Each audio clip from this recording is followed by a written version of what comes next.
वालेकुम बच्चों। अच्छा, क्या था आज का? आज एडवांस का करना था, मैंने आप लोगों को भेजा था एक नोट्स का, ठीक है, वो निकाल लीजिएगा। अच्छा भाई, वो कल क्या एक चीज है मुर्जा, तुमने देख लेना बेटा, मुझसे वो रह गया था एक फैक्ट्री एक्सपेंस है। ये मोबाइल पे जो है ना, ये सवाल पढ़ना बड़ा मुश्किल हो जाता है, हाईलाइट करो तो वो आगे पीछे हो जाता है, तो जरा ख्याल रखा करो बच्चों।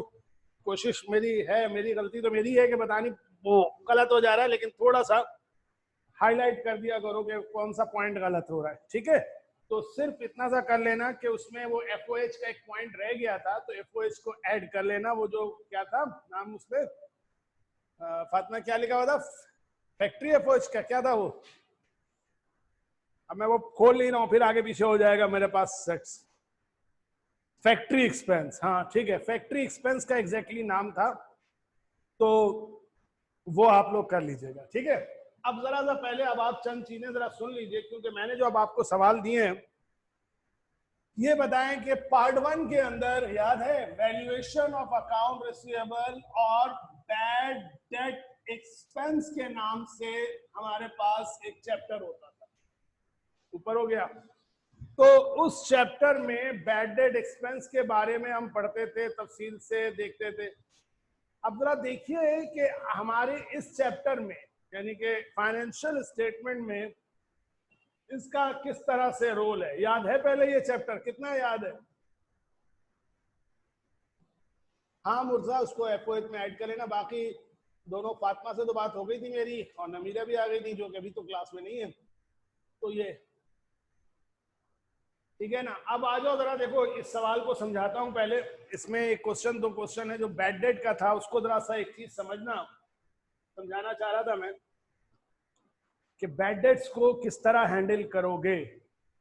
पहले ये बताओ, बैड डेट का चैप्टर अच्छे से पढ़ा था? फातिमा तुम दोनों ने तो मुझसे नहीं पढ़ा था, इसलिए पूछ रहा हूँ, बताओ आप लोगों ने पढ़ा था अच्छे से चैप्टर? याद है?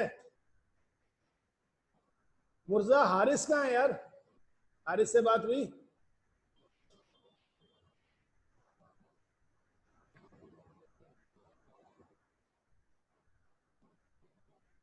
बात करो, पूछो खैरियत। तो वो ऐसा लड़का तो नहीं कि गायब हो जाए।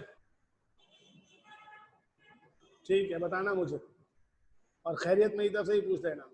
अच्छा भाई, फातिमा इमरान और फातिमा इनके दोनों, तुम लोगों ने बेटा पढ़ा था बैड डेट वाला? ठीक है। ओए होए फातिमा, तुमने नहीं पढ़ा था बैड डेट का चैप्टर? अच्छा, बैड डेट समझते हो? बैड डेट्स क्या होता है? अब मैं थोड़ा सा एक नट शेल में बता रहा हूँ, इसको जरा समझना है, क्योंकि जो क्वेश्चन अभी आएंगे ना, तो सबसे ज्यादा गलती के चांसेस किसमें होंगे? बैड डेट्स में होंगे। तो पहले बजाय इसके कि मैं सवाल सॉल्व कराऊं और पूरे सवाल में पूरे, मैं छोटे छोटे पॉइंट के जरिए से इसको क्लियर करना चाह रहा हूँ, ठीक है। तो इस चीज को जो है बोर्ड से नोट कर लेना, समझ लेना। बैड डेट एक्सपेंस या दूसरा नाम दिया जाता है अनकलेक्टेबल एक्सपेंसेस, ठीक है। बेसिकली होता यह है, ये याद रखो कि दुनिया जहान के अंदर जो रिसीवेबल्स हैं, जिनको हम अकाउंट रिसीवेबल के नाम से याद रखते हैं, जिनको सन्ड्री डेटर भी कहा जाता है, जिनको बुक डेट भी कहा जाता है, समझ गए? ये सब नाम याद रखना, क्योंकि एडवांस्ड अकाउंटिंग में कभी कभी नाम थोड़ा से मुश्किल वाले, या जो कह लोगे वो प्रैक्टिकल दुनिया में इस्तेमाल होते हैं, वो इस्तेमाल कर लेते हैं। तो क्या कहा मैंने? पहला नाम अकाउंट रिसीवेबल नॉर्मल नाम है, उसके बाद मैंने क्या कहा, उसका नाम है बैड, वो बुक डेट या डेटर, सन्ड्री डेटर, समझ गए? बाद ट्रेड डेटर, डेटर जिनसे पैसे वसूल करने। दुनिया भर में हमेशा यही होता है कि भाई पैसे वसूल करने होते हैं, तो उसमें से कुछ पैसे वसूल नहीं हो पाते हैं। बहुत सारी वजूहत होती हैं यार। आपको मैं अगर प्रैक्टिकली अभी काम कर रहा हूँ एज अ मैनेजर बिलिंग, अगर तुमने मेरे वेबसाइट पे देखा हो, तो अभी इतनी सारी चीजें होती हैं जिसकी वजह से पैसों में बाज़ औक़ात, चूंकि पेमेंट के वक्त याद रखो कि हम जो एकेडमिक पढ़ रहे होते हैं, तो हम तो ये पता होता है ना कि अगर किसी से 10,000 रुपए लेने हैं तो पूरे 10,000 रुपए ले लिए। लेकिन यार अमली दुनिया में ऐसा नहीं होता है। वो 10,000 के अंदर मुख्तलिफ किस्म के टैक्सेस इन्वॉल्व होते हैं। कभी सेल्स टैक्स है, इनकम टैक्स है, या कोई ड्यूटीज हैं, तो अक्सर उनको विदहोल्ड करने का एक ऑप्शन होता है। यानी बाद औकात जो इनकम टैक्स वगैरह है, आपने सुना होगा with holding tax. With holding tax क्या है? विद होल्डिंग टैक्स ये है कि जिसने पैसे पे करने हैं उसको कहा गया कि भाई आपने पैसे देने से पहले उस आदमी के नाम पर इतना टैक्स काट कर गवर्नमेंट को जमा करा देना है।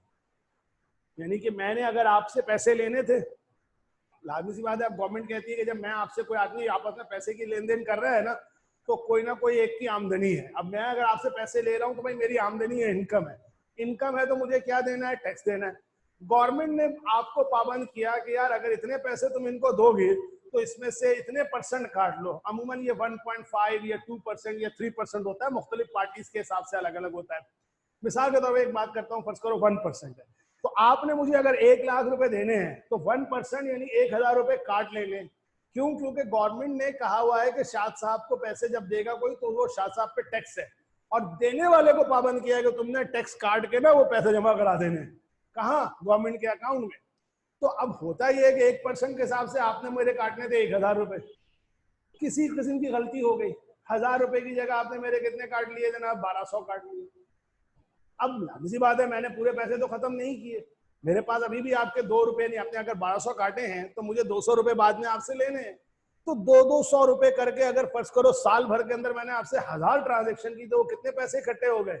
20,000 रुपए इकट्ठे हो गए। तो होता ये है कि ये जो अकाउंट रिसीवेबल है ये किसी कस्टमर के ना देने की वजह से और बाज़ औक़ात ही छोटी मोटी कैलकुलेशन की वजह से भी अक्सर किसी न किसी कंपनी की बुक में अकाउंट रिसीवेबल का कोई ना कोई क्या शो हो रहा होता है? डेबिट बैलेंस शो हो रहा होता है कि पैसे मिलने लेने हैं। लेकिन वो पैसे ओवरऑल अमाउंट का इतना छोटा सा हिस्सा होते हैं कि कंपनी कहती है छोड़ो यार जाने दो। तो लाजमी सी बात है बुक्स में तो शो हो रहे हैं ना कि पैसे आने। हमने आखिर में बैठकर उन बुक्स को साफ करने के लिए उनको यहां से बैड डेट्स या किस नाम से, अनकलेक्टेबल के नाम से खत्म कर दिया जाता है। क्या लिख रहे हो मुर्जा? टैक्स का चक्कर तो अब हुआ है ना? नहीं, देखो टैक्स का चक्कर अब कोई नहीं हुआ है, टैक्स का चक्कर तो शुरू दिन से है। अब ये जो विद होल्डिंग टैक्स है, अब देखो सबसे पहले अभी तुम लोग अगर इनकम टैक्स दोगे, ये विद होल्डिंग टैक्स क्या है? सुना है कभी विद होल्डिंग टैक्स? समझते हो क्या चीज होती है विद होल्डिंग टैक्स? कोई नया टैक्स है? विद होल्डिंग टैक्स कोई टैक्स नहीं है। विद होल्डिंग टैक्स दरअसल यही है, क्या? Income tax. ठीक है, विद होल्ड का मतलब है पहले से काट ले। भाई इनकम टैक्स लगता कब है? जब साल के आखिर में मैं अपनी तमाम इनकम को कैलकुलेट करूंगा और पैसे जमा कराऊंगा गवर्नमेंट को, तो वो टैक्स है। लेकिन गवर्नमेंट कहती है कि यार साल के बाद जमा कराने के बजाय अभी जितने पैसे मेरे पास आ रहे उसमें से पहले ही मेरे टैक्स काट लिए जाए। यानी मुझे सैलरी मिलती है ना, तो मेरी सैलरी से इनकम टैक्स गवर्नमेंट पहले ही कटवा देती है। अच्छा, वो खुद नहीं काटती है, उसने मेरी एम्प्लॉयर को यानी मेरी कंपनी को पाबंद किया है कि तुम शाद साहब को सैलरी देने से पहले जितना साल भर का टैक्स बनता है, जो रेट लिखा हुआ है टैक्स में, उसके हिसाब से पैसे काटो, हमें पहले ही जमा करा दो। तो अमूमन तो मुझे साल के बाद जमा कराना था, लेकिन पहले कट गया है वो इनकम टैक्स, मगर चूंकि पहले कट गया तो उसको क्या कहा गया? With holding tax. आया समझ में?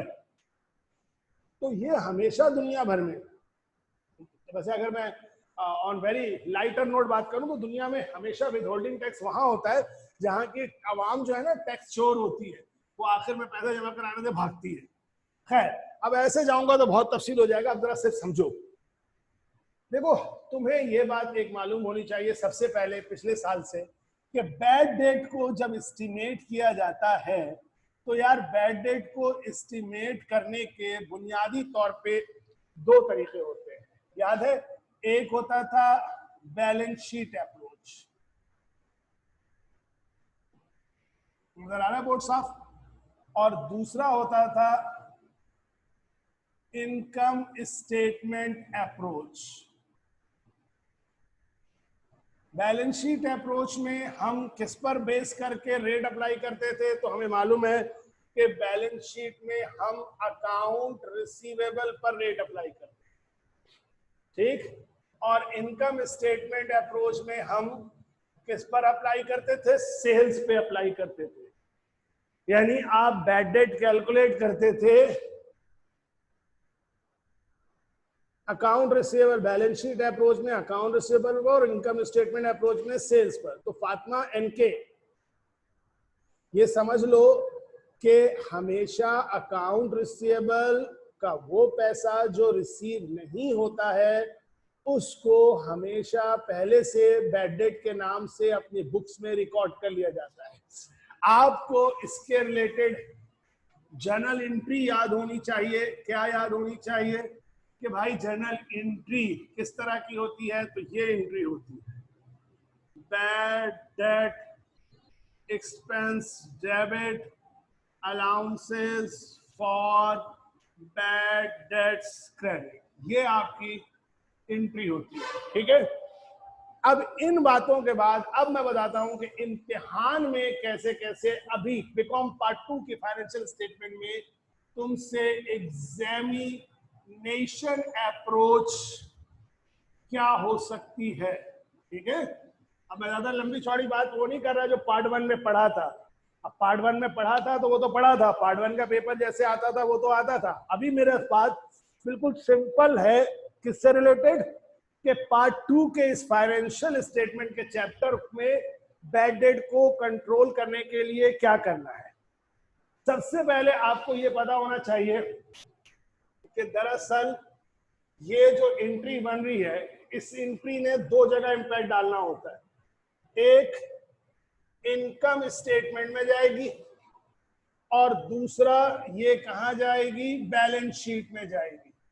अब ये ज़हन में रहे कि इनकम स्टेटमेंट में जो जाती है वो जाती है ऑपरेटिंग एक्सपेंस के अंदर, इनकम स्टेटमेंट में जाती है ऑपरेटिंग एक्सपेंस में, और बैलेंस शीट में ये लिखा जाता है अकाउंट रिसीवेबल से लेस होके अलाउंसेस फॉर बैड डेट।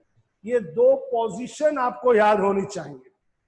ठीक है, बात बोलो, पहले बात समझ में आई यहां तक कि आपको ये जवाब मुझे दीजिएगा तो फिर मैं आगे बढ़ूंगा कि ये दो जगह पर आ जाती है। एक इनकम स्टेटमेंट में ऑपरेटिंग एक्सपेंस में कौन सी चीज लिखते हैं? बैड डेट एक्सपेंस, और बैलेंस शीट में क्या लिखते हैं? Allowances for bad date. तो मैं मुख्तलिफ सिचुएशन के बाद बताऊंगा कि किस जगह क्या आना चाहिए।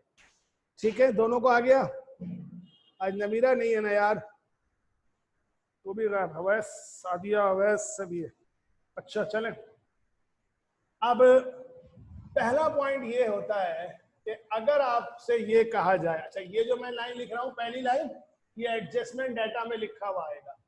क्या लिखा हुआ आएगा? फर्ज कीजिए लिखा हुआ आया इस तरह से,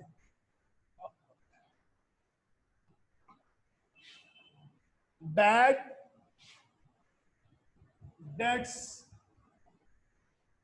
एस्टिमेटेड ₹5,000 के बैड डेट कितना एस्टिमेटेड है?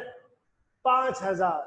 ठीक है, अब ये भी समझ लीजिए कि जो 5,000 है कभी अगर दिया हुआ होगा, अगर कभी नहीं दिया हुआ होगा तो ये यूं भी लिख सकता है कि जी अकाउंट रिसीवेबल का 5%। यानी क्या मतलब? बैड डेट एस्टिमेट होगा, 5,000 निकाल कर दे दिया, या लिख दिया कि जी बैड डेट अकाउंट रिसीवेबल का कितना परसेंट होगा?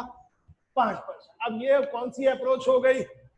बैलेंस शीट अप्रोच हो गई। अब ये बताने की जरूरत तो नहीं है कि जब उसने लिखा है 5% अकाउंट रिसीवेबल का, तो ट्रायल बैलेंस से अकाउंट रिसीवेबल उठाओगे, उसका 5% लोगे, 5,000 आ जाएगा। बोलो, ये बात तो आती है ना आप लोगों को समझ में कि अगर 5,000 नहीं लिखा हुआ होता और लिखा हुआ होता है क्या? अकाउंट रिसीवेबल का 5%, तो जो अकाउंट रिसीवेबल है उसका 5% नहीं लेते, एस्टिमेटेड आ जाता। तो मैं बात कहां से शुरू कर रहा हूं? एस्टिमेटेड से। ठीक है, तो अभी मेन शाबाश यहां से समझ लो। अब जैसे ही तुमने देखा कि अच्छा जी एस्टिमेटेड बैलेंस है कितना? 5,000, तो अब फौरी तौर पे तुम्हें इस चीज के लिए क्या करना है? एक छोटी सी कैलकुलेशन करनी है। अब ये अगर पेपर में इसी तरह दिखा दोगे तो बहुत अच्छी बात है। ठीक है, क्या करना है कि सबसे पहले लिखोगे एस्टिमेटेड बैलेंस कितना? ₹5,000। अब तुम्हें जाकर इसके आगे जाने के लिए तुम्हें जाकर देखना पड़ेगा, कहां देखना पड़ेगा? ऊपर ट्रायल बैलेंस। अब फर्ज करो ट्रायल बैलेंस में पहला केस ये कहता है क्या? कि अलाउंसेस फॉर बैड डेट का क्रेडिट बैलेंस है ₹2,000। ठीक है, यानी तुमने एस्टिमेटेड निकाल लिया 5000। पहला समझ लो ये सिचुएशन ये है कि अलाउंसेस फॉर बैड डेट 2000 है, तो क्या करोगे, क्रेडिट बैलेंस है तो तुम क्या करोगे, माइनस कर दोगे इसमें से अलाउंसेस फॉर बैड डेट का क्रेडिट बैलेंस 2000 माइनस कर दो, कितना हो जाएगा 3000। असल में अब तुम्हें यहाँ पे लॉजिक क्लियर होनी चाहिए कि हकीकतन हो क्या रहा है। हो ये रहा है कि हम इस हर साल के आखिर में बैठते हैं और हम सोचते हैं कि जितना रिसीवेबल है उसमें से कितना बैड डेट हो सकता है। याद रखो, सोचते हैं, एस्टिमेटेड क्या है, अंदाजा है। एक्चुअल उससे ज्यादा भी हो सकता है और एक्चुअल उससे कम भी हो सकता है। तो जो काम हम अभी कर रहे हैं ये हमने पिछले साल भी किया होगा। वह ये कि हमने सोचा, पिछले साल जितना सोचा था बैड डेट उससे कम हुआ, तो अलाउंसेस फॉर बैड डेट में क्रेडिट बैलेंस होने का मतलब है कि पिछले साल का एक्चुअल बैड डेट पिछले साल के सोचे हुए एस्टिमेटेड बैड डेट से कम हुआ था, तो अभी भी अलाउंसेस फॉर बैड डेट में 2000 रुपए मौजूद हैं। समझ में आई बात? तो 2000 पहले से मौजूद हैं, जबकि अब इस साल हमें कितने चाहिए, 5000, तो 2000 तो पहले से है, तो कितना इस दफा का एक्सपेंस रखा जाए, सिर्फ 3000। तो ये 3000 हमारे पास क्या हो गया, बैड डेट एक्सपेंस। तो कितना जाएगा अब इस केस में इनकम स्टेटमेंट में और कितना शो होगा बैलेंस शीट। अब याद रहे कि इनकम स्टेटमेंट का मतलब है ऑपरेटिंग एक्सपेंस और बैलेंस शीट का मतलब है allowances for bad date, account से लेस होता है। इनकम स्टेटमेंट में हमेशा, तुम लोग बता सकते हो, तुम लोग बताओ जरा कितना शो करोगे इनकम स्टेटमेंट में। और फातिमा बेटा एनके तुमने बताना है ज्यादा, ताकि तुमने नहीं पढ़ा था ना, ताकि तुम्हारा क्लियर होने का पता चले मुझे। 5000 कहां मुर्तजा, 5000 किधर आएगा, नहीं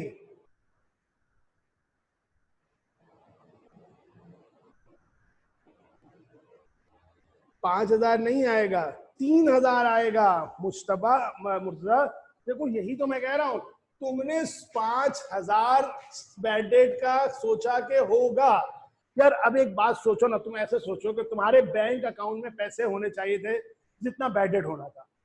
तुमने सोचा कि यार मेरा खर्चा होगा 5000 रुपए, मतलब बैड डेट को छोड़ दो, ऐसी आम लफ्जों में सोचो, तुमने सोचा था कि मेरा खर्चा होगा 5000 रुपए, 5000 मैं एक बैंक में डाल के छोड़ दूंगा। तुमने देखा कि पिछले साल भी मैंने ऐसे सोचा था, तो पिछले साल के बचे हुए 2000 रुपए, तो पिछले साल के 2000 बचे हुए हैं और अब 5000 चाहिए, तो तुम 3000 डाल रहे हो, तो इस साल का खर्चा एक्चुअल में कितना हुआ, 5000 हुआ या 3000 हुआ, सोचो। तो असल में इस साल का खर्चा सिर्फ 3000 हुआ, 2000 तो तुम्हें पिछले साल वाले मिल गए, क्योंकि पिछले साल खर्चा नहीं हो सका था। इसीलिए इनकम स्टेटमेंट में हमेशा आएगा कितना, 3000। अब बताओ बैलेंस शीट में क्या आना चाहिए। तो भाई सीधी सी बात है, 2000 बैलेंस शीट में पहले से था, यानी 2000 का पहले से क्रेडिट बैलेंस। अच्छा ये भी अगर बता दो कि जब एंट्री बनेगी ना, तो एंट्री में कितना बैलेंस आएगा, खुद देखो इस वक्त एंट्री में कितना आएगा, समझाने के लिए 3000। तो अब जरा सोचो, बैड डेट एक्सपेंस कितना हुआ, 3000, तो इनकम स्टेटमेंट में चला गया 3000। अलाउंसेस फॉर बैड डेट कितने से क्रेडिट हो रहा है, 3000। पहले से ट्रायल बैलेंस में कितना क्रेडिट था, 2000, तो अब कितना क्रेडिट हुआ, 3000। तो दोनों मिला के बैलेंस शीट में कितना आएगा, हमेशा 5000। बोलो ये बात समझ में आई कि अगर ये होगा तो पहले हमेशा यूं करेंगे, ठीक है। अब यहीं पर हमें एक और बात याद होनी चाहिए, क्या भाई, कि अगर केस 2 ये आ जाए, बल्कि यहां लिखता हूं, केस 2 ये आ जाए कि अलाउंसेस फॉर बैड डेट का क्रेडिट के बजाय डेबिट बैलेंस है 2000, यानी इस दफा उन्होंने क्रेडिट के बजाय कह दिया कि अलाउंसेस फॉर बैड डेट का डेबिट बैलेंस है। अब क्या करेंगे, तो यही वाली कंपटीशन होगी। अच्छा इसी के सामने बस कर रहा हूं, ठीक है ना, यहीं पे कर देता हूं एक, कि भाई कितना था, 5000 था, लेकिन अब तुम्हें मालूम होना चाहिए कि ये अलाउंसेस फॉर बैड डेट जो है क्रेडिट नहीं है, अब क्या है, 2000 डेबिट है। तो 2000 अगर डेबिट है तो बजाय वो माइनस होने के 2000 क्या हो जाएगा, प्लस हो जाएगा। टोटल कितना आ जाएगा, 7000। ठीक है, अब सोचो क्या जाना चाहिए इनकम स्टेटमेंट में और क्या। तो जब ये 7000 आया तो इस दफा एंट्री भी 3000 की जगह कितने से बनेगी, 7000 से। तो अब इनकम स्टेटमेंट में कितना जाएगा और बैलेंस शीट में कितना जाएगा। इनकम स्टेटमेंट में जाएगा 7000। ठीक, ट्रायल बैलेंस में कितना था, ट्रायल बैलेंस में था 2000, लेकिन क्रेडिट नहीं था, क्या था, डेबिट था। एंट्री में कितने से क्रेडिट हुआ, 7000 से। तो अब फिर कितना बचा, क्योंकि एक डेबिट है क्रेडिट है, माइनस होकर क्रेडिट कितना आया, 5000। तो इनका बैलेंस शीट में कितना जाएगा, 5000। बोलो ये पॉइंट समझ में आया या नहीं आया।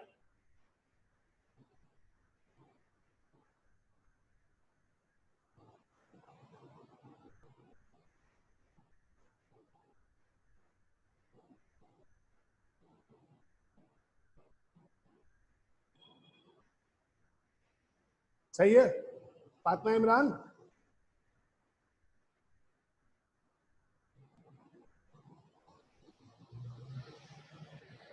फातिमा मैंने देखा तुमने पहले लिखा था बैलेंस शीट में 3000 आएगा बेटा, 2000 आएगा।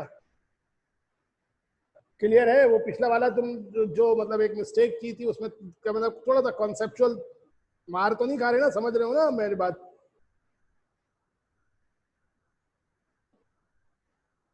चलो फिर आगे चलूं, अब सुनो आगे। अब होता क्या है कि जब हम इसमें बढ़ते हैं आगे, अब मैं इसको अभी बोर्ड से साफ नहीं कर रहा हूं, ठीक है, इसी चीज को समझाता हूं। ये वाला हिस्सा साफ कर दे रहा हूं, जगह मेरे पास कम है। अब समझो एक ये चीज कि एक यही वाली बात है जो मैंने अभी यहां समझाई है, इम्तिहान में इसी बात को बताने का अंदाज जरा सा डिफरेंट होगा। ठीक है, अब समझना जरा, दो लाइनें, मैं यही कैलकुलेशन है, मैं कुछ यूं लिख सकता हूं, क्या इसको कह लो कि ये पहला केस था, ये दूसरा। अब अगर थर्ड केस में एक लाइन यूं लिखी हुई आ जाए, क्या, allowances for bad debt increase bye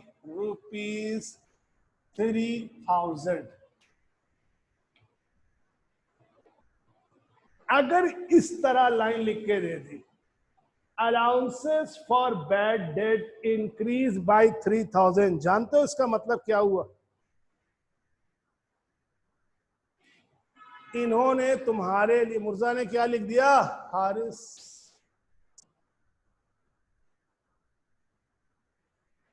अच्छा, तो मैं क्या बता रहा था,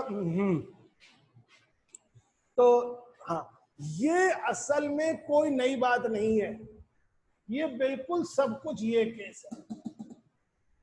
जबकि हमने इस केस में क्या किया था, सॉल्व करके 3000 हमसे निकलवाया था, इस वाले में उसने खुद निकाल के दे दिया और कहा कि जी अलाउंसेस फॉर बैड डेट 2000 है ना क्रेडिट में, उसको इंक्रीज किया जाएगा कितने से, 3000।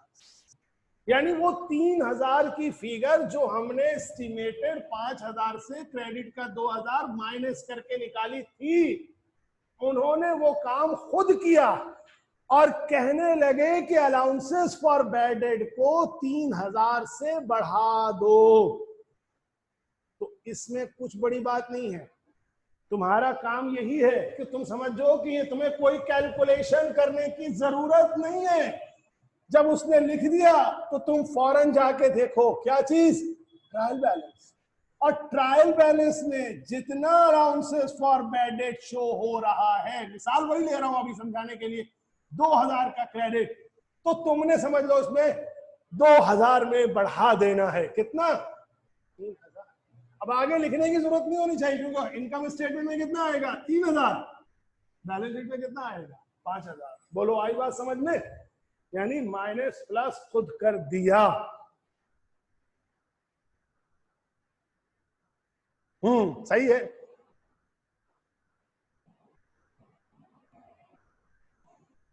तुमने सिर्फ इतना करना है कि बैड डेट लिखना है 3000 और अलाउंसेस फॉर बैड डेट बढ़ा देना। अब अगर यही वाली बात कि allowances for bad date 2000 credit है ना, अगर उसकी जगह allowances for bad date 2000 debit होता तो क्या होता? सीधी सी बात है, तो बताया कि allowances for bad date debit है 2000, तो भाई हमें 2000 डेबिट है तो इतना प्लस कर दो कि ये 5000 हो जाए, 3000 बढ़ा दे। सॉरी क्या कह रहा था मैं, बैड डेट को 3000 बढ़ा दो तो तुम 2000 डेबिट है तो उसमें बढ़ा दो 1000 आ जाएगा। यानी आपने सिर्फ और सिर्फ ये जो इंक्रीज करने कह रहा है उतने से एंट्री बना दो। यानी अगर ये वाला मैं दिखाऊं, क्रेडिट बैलेंस है तो तुमने 3000 से एंट्री बनाई, ठीक, तो इनकम स्टेटमेंट में कितना आया 3000, बैलेंस शीट में कितना आया 5000। लेकिन अगर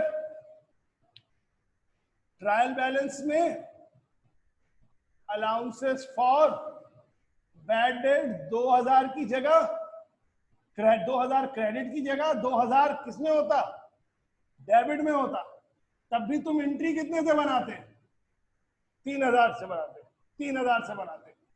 तो इनकम स्टेटमेंट में कितना आता 3000, बैलेंस शीट में कितना आता सिर्फ 1000।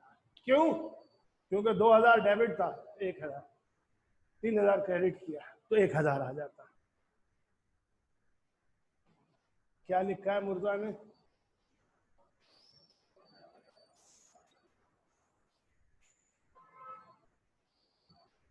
ठीक है बोलो। यानी वो सिर्फ खुद बता रहे हैं कि 3000 बढ़ा दो। क्या हुआ, जवाब दे दो बेटा। हाँ ये जहन है, बल्कि और रख लो कि अलाउंसेस फॉर बैड डेट कभी इंक्रीज बाय, कभी यहाँ एक वर्ड यूज कर लेगा रेज्ड बाय, यानी ऐसा कोई भी लफ्ज जिससे आपको पता चलेगा कि यार ये इतना बढ़ाना है। बोलो भाई फातिमा दोबारा समझाऊं क्या? जवाब नहीं आ रहा तुम दोनों का, तो इसका मतलब है कुछ मैंने नहीं समझा सका।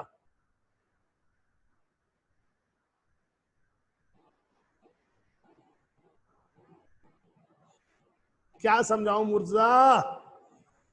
मैंने कहा ना तुम सिर्फ इतना जहन में रखो कि जब लफ्ज आ गया इंक्रीज बाई और रेज बाई, ठीक है, जब ये बाई का लफ्ज आ गया तो कोई प्लस माइनस या इस तरह वाली जो मैंने कंपटीशन यहां दिखाई है ना, ये नहीं करने की जरूरत है। इसका मतलब है ये वाली फिगर बैड डेट एक्सपेंस में आएगी हमेशा, और ये क्रेडिट है। अब उससे पहले अगर क्रेडिट है तो क्रेडिट और क्रेडिट प्लस होके 5000, लेकिन अगर उससे पहले डेबिट है तो डेबिट और क्रेडिट माइनस होके 1000। याद रहेगी ये तो हमेशा क्रेडिट में आई बात समझ में? यानी इस लफ्ज का मतलब है कि बैड डेट को इंक्रीज कर दो। इसका मतलब ये होता है कि जो इंक्रीज कर दो कि इसका मतलब होता है कि ये है अमाउंट इस साल का bad debt expense for the year, कि इस साल का बैड डेट एक्सपेंस ये होना चाहिए। यही बात होगी अगर लिख देगा bad debt expense for the year, ये जो लाइन लिखी है, तभी आप समझ लो कि अच्छा 3000 है, ठीक है, तो ये बैड डेट एक्सपेंस 3000 जाएगा। अलाउंसेस फॉर बैलेंस शीट में कितना जाएगा तो डिपेंड करता है कि कितना मौजूद होगा। तो इंक्रीज बाई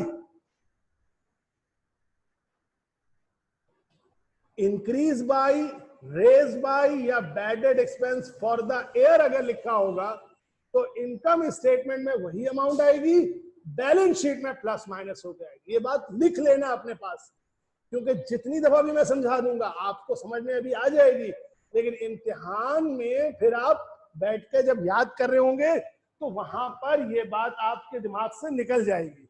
मैं रिपीट करूं अपनी बात, मैंने पहली बार बताई फिर समझा दूं। देखो मैं अब रिपीट कर देता हूं ताकि तुम लोग अगर लिखना चाहो तो लिख लो।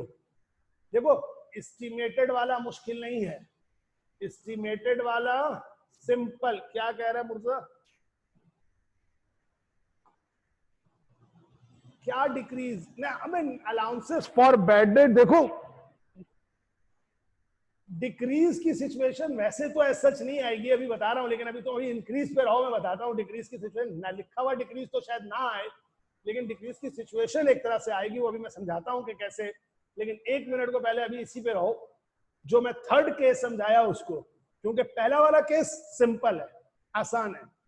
थर्ड केस में allowances for bad debt increase bye, raised bye लिखा हो तो इसका मतलब है ये है bad debt expense for the year, और वही अमाउंट हमेशा आएगी कहां? Income statement.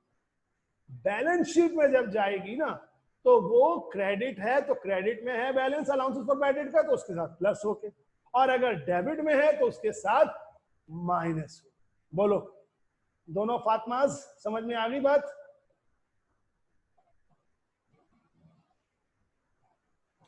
ठीक है, अब यहीं पर एक और लेकिन बात सुन लो। कहां बोर्ड नजर आ रहा है यार? किस तरफ लिखूं? थोड़ा सा मैं कैमरा इधर कर रहा हूं, मैं चाह रहा हूं कि आखिर में एक पिक्चर भेज दूंगा तो सारा ये देखो, ये वाले हिस्से पे लिख रहा हूं, ठीक है? केस 4। केस 4 क्या है कि अगर लिखा हुआ आ जाए allowances for bad debt to be increased to ₹5,000। जरा फर्क देखना, यहां इंक्रीज बाई, या इसमें भी कभी 2 हो सकता है, लेकिन इसमें 2 दफा है, 2B2। इसको उर्दू में अगर बोले तो ऐसे है कि मैं तुमसे कहूं कि पैसे 2,000 3,000 से बढ़ा दो तो ये हुआ, लेकिन उसमें क्या कह रहा हूं 5,000 तक बढ़ा दो, तो से बढ़ा दो और तक बढ़ा दो। B2 और 22 सिर्फ है तो इसका मतलब है 3,000 से बढ़ा दो, लेकिन यहां मैं क्या कह रहा हूं 5,000 तक बढ़ा दो। अब ये वाली लाइन बिल्कुल सेम हो गया, कौन सी लाइन? जैसा केस 1 था, यानी केस 1 में जैसे क्या कह रहा था एस्टिमेटेड कितना होगा 5,000 होगा, ये बिल्कुल वो वाली लाइन हो गई जिसमें आपको पहली लाइन में उन्होंने लिख के दिया था कि एस्टिमेटेड जो है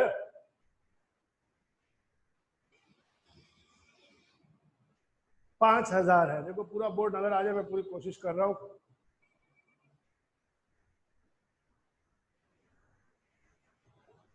थोड़ा सा इधर रह रहा है, ठीक है? तो ये असल में इस तरह की लाइन हो गई, ठीक है? तो इसमें वही काम करना है जो केस 1 में सिखाया कि 5,000 तक बढ़ा दो, यानी उसका एस्टिमेट कर लो कितने तक? 5,000 तक एस्टिमेट कर लो। बोलो आई बात समझ में? तो फर्क क्या है कि उसमें लिखा हुआ होगा a bad debt expense increase by और इंक्रीज टू, इसमें क्या लिखा होगा allowances for bad debt to be increase to be raise to, ये लिखा हुआ होगा। पूरा नहीं आ पा रहा यार, सही है? नजर आ रहा पूरा?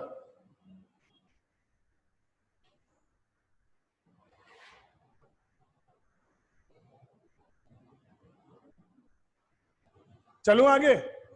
समझ में आया बेटा?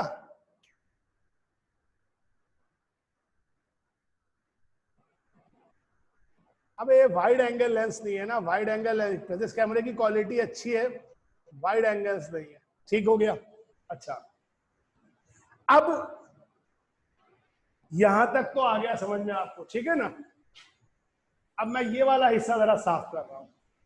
एक आखिरी केस है, 5वां केस, जिसमें एक्सेस बैलेंस होता है। याद है excess balance allowances for bad debt का? फातिमा इमरान तुमने तो पढ़ा था, तुम्हें याद है? मुर्जा तुम्हें तो याद नहीं होगा, मुझे यकीन है। तुम मेरे यकीन को गलत साबित कर दे, मुझे खुशी होगी।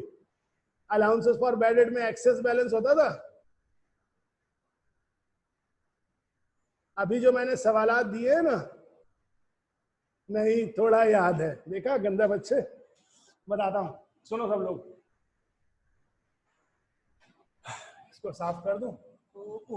अभी जो मैंने क्वेश्चन दिए हैं ना बेटा, उसमें याद रखना कि एक ये वाला केस है मौजूद, जो मैंने दिए हैं, जो अभी सवाल दिए उसमें बेसिकली अब समझना ये, जैसा कि मैंने कहा ना कि ये अलाउंसेस फॉर बैड डेट यूं समझ लो कि भाई हर साल एक दूसरे के साथ जुड़ा हुआ है।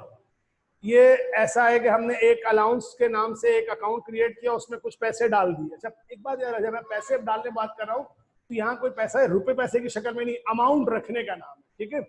हमने एक अमाउंट रख दी कि 5000 बैड डेट होगा, 5000 बैड डेट नहीं हुआ, 4000 हुआ, तो 1000 बची हुई थी। तो जो 1000 बची हुई थी वो हम अगले साल माइनस कर देते हैं। कभी कभी सिचुएशन यूं आती है, क्या कहने लगा, कौन सा केस हो जाएगा, case 5, allowances for bad date. अब कभी एस्टिमेटेड का लफ्ज लिख दे या इंक्रीज टू बी टू लिख दे, ठीक है, नजर आ रहा है, ₹5000। ये अलाउंसेस फॉर बैड डेट जो है वो होना चाहिए 5000, या बल्कि वर्डिंग थोड़ी सी और यूं कर दूं वर्डिंग को, बैड डेट एक्सपेंस एस्टिमेट। अच्छा एक चीज समझ लेना, जब अलाउंसेस फॉर बैड डेट हो ना तो फिर उसको compare allowance for bad date से करना है। अभी क्या लिखा है, बैड डेट एक्सपेंस एस्टिमेटेड ₹5000। अब उसने कहा 5000 एस्टिमेटेड है, वही वाला स्टाइल हो गया। तुमने जाके ट्रायल बैलेंस में देखा, किसको देखा, अलाउंसेस फॉर बैड डेट। तो अलाउंसेस फॉर बैड डेट में क्रेडिट बैलेंस था कितना, 6000। अब तुमने इस दफा बैड डेट कितना एस्टिमेट किया है, तुमने एस्टिमेट किया है 5000। कितना बैड डेट पहले से मौजूद है तुम्हारे पास allowances for bad debt credit side में, 6000। तो अब अगर हम देखें कंपटीशन की बात, तो बेसिकली ये कंपटीशन जो होगी उसमें एस्टिमेटेड बैलेंस जो है वो बनता है सिर्फ 5000, लेकिन पहले से अलाउंसेस फॉर बैड डेट में क्रेडिट साइड पर बैलेंस बचा हुआ है 6। ये जो 1000 ज्यादा बैलेंस है इसको कहते हैं एक्सेस बैलेंस। यानी हमें अब पैसा इस दफा ट्रांसफर करना ही नहीं है।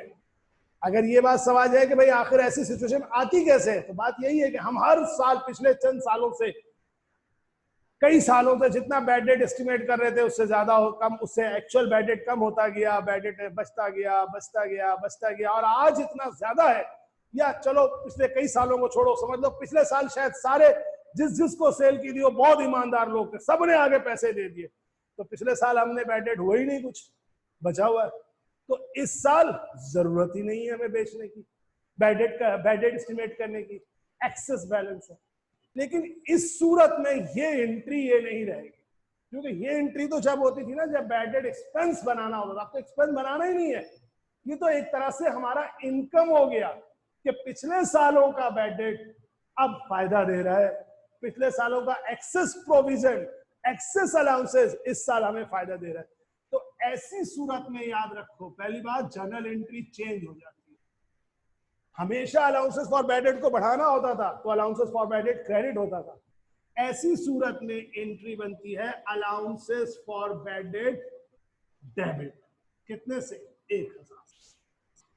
और क्रेडिट क्या होता है, तो ये प्रॉफिट का ज्यादा है तो प्रॉफिट किस अकाउंट में जाता है, कैपिटल, या फिर आजकल कंपनी की सूरत में कहां ले जाते हैं, रिटेन अर्निंग।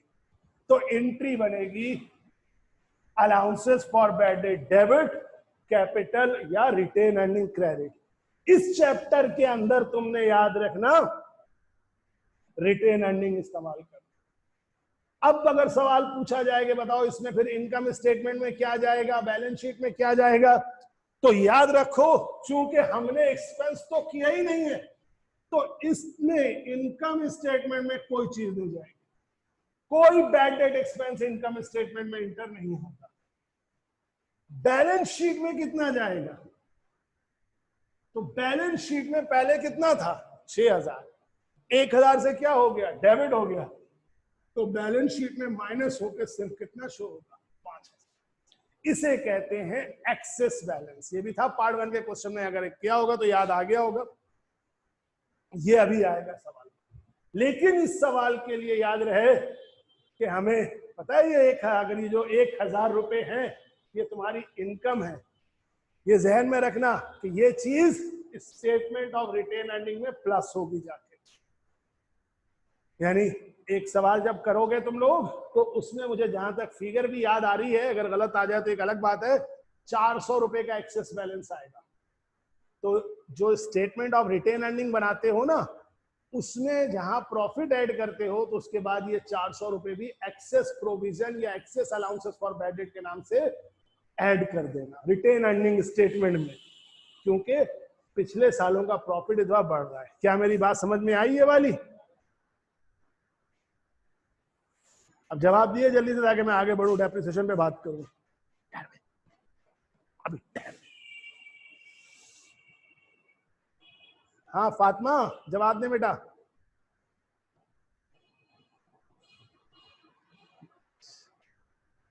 हाँ बोलो सवाल करो।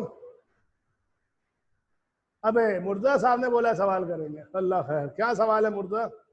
डरा देता तेरा सवाल, मुझे याद है ना क्लास में कितना मुश्किल होता था, सारी क्लास खा जाता था सवाल। चल कर ले वेरा,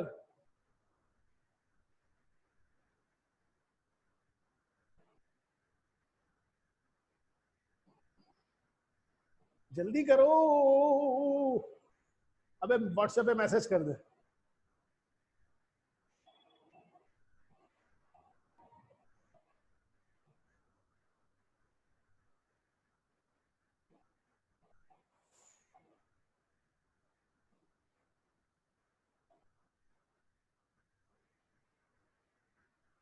इस वजह से नेक्स्ट ईयर में बैड डेट 1000 से क्रेडिट हो गया। कहाँ 1000 से क्रेडिट हो गया बेटा? 1000 तो कहीं नहीं है ना यार। Allowances for bad date 1000 debit हो रहा है। एक्सेस होने की वजह से अलाउंसेस फॉर बैड डेट 1000 से डेबिट हो गया। चलो तो मुझे सवाल उस पर कर लेना, मैं व्हाट्सएप पे जवाब दे दूंगा, ठीक है? तो ये था ओवरऑल बैड डेट का। कर लोगे अब बैड डेट का पूरा कॉन्सेप्ट? अब हम एक काम करते हैं, डेप्रिसिएशन को एक दफा थोड़ा सा रिवाइज करा देते हैं ताकि डेप्रिसिएशन आए तो उसमें भी गड़बड़ ना हो, ठीक है? देखो डेप्रिसिएशन में जब हमारे पास आता है,